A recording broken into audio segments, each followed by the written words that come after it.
से लड़ाई शुरू है।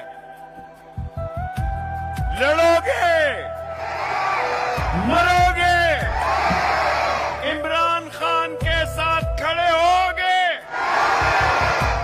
मैं सब अदारों को कहता हूं, रोक सको तो रोक लो इमरान खान।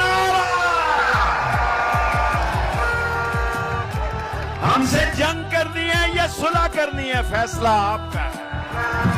हमसे सड़कों पे फैसला करना है या चौकों पे करना है, ये फैसला आपका है। जो नस्ली और असली है, जो खानदानी है, जिसकी रगों में हलाल का खून है, वो इस लड़ाई में इमरान खान के साथ है। लोगों, इज्जत की जिंदगी, इज्जत की सियासत